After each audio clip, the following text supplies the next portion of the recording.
fupi ambazo zinasaidia sana kuongeza kilo. Na mojawapo ni ile tunaita insulin. Insulin ni ile hormone inasaidia kustore fat, kuweka mafuta. Kwa hivyo zile chakula hata hiyo kidogo anakula inaenda kwa mwili, inabadilishwa inakuwa mafuta, ile tunasema converted into fats, na inakuwa stored. Alafu hatumii ile mafuta ambayo imekuwa stored kwa mwili kwa chochote, kwa sababu hiyo hormone ina prevent fat breakdown. Kwa hivyo anakula kidogo, anaendelea kunenepa, kwa sababu hata hiyo kidogo inakuwa converted into fats, na hiyo yenye iko stored haiwezi tumika kwa mwili. Ndio maana hao sasa huwa wanaendelea kunona hata wakati hawali. Kwa hivyo ufanyeje?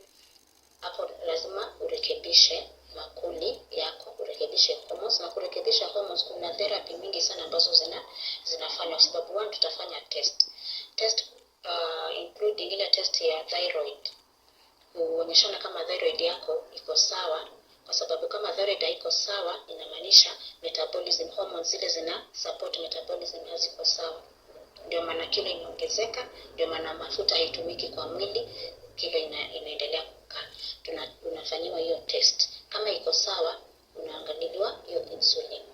Na kwa sana utapata daktari anakuandikia dawa. Kama ni thyroid shida, daktari anakuandikia dawa ya kurekebisha.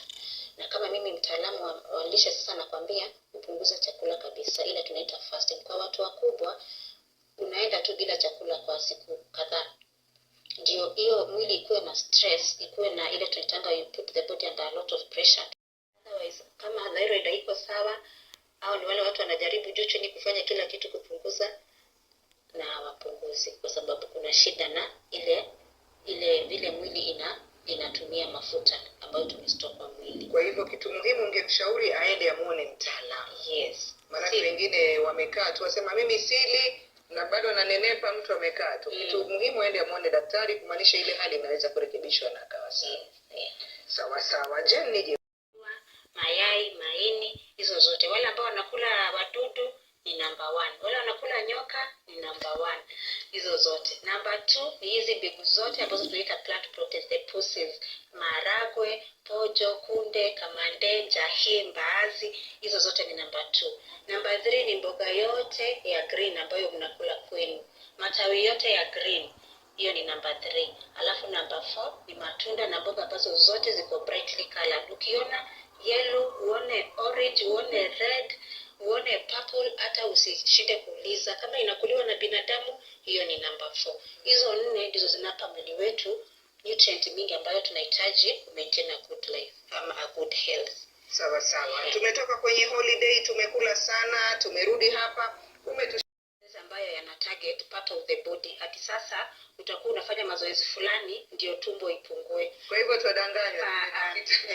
Hiyo unafaa ku exercise the whole body, mwili wote. Lakini mwingine akwambia mimi sitaki sehemu nyingine iguswe, nataka tumbo peke yake, ama nataka mikono peke yake. Kwa hivyo unajua vile mwili wetu huwa unafanya kazi ile tunaita metabolism.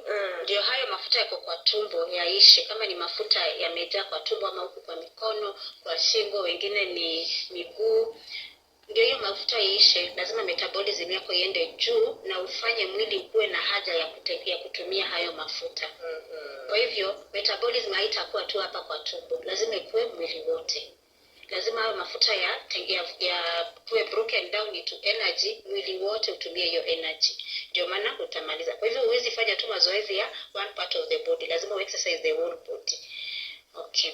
So kwa beginners huwa nasema si lazima uende gym, kwa sababu mara mingi watu wanasema sina pesa ya kuenda gym, sina time ya kuenda gym. Huwa nasema anza kwa bedroom yako, hapo tu kwa kitanda.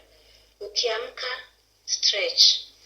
Ile tu ya kawaida huwa tunafanya asubuhi, stretch.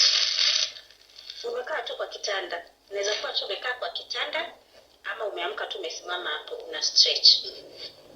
Ukistretch unafanya light exercises. Kama unajikunjua tu mwili wako wote hivi. Unaona? Unagusa hizi video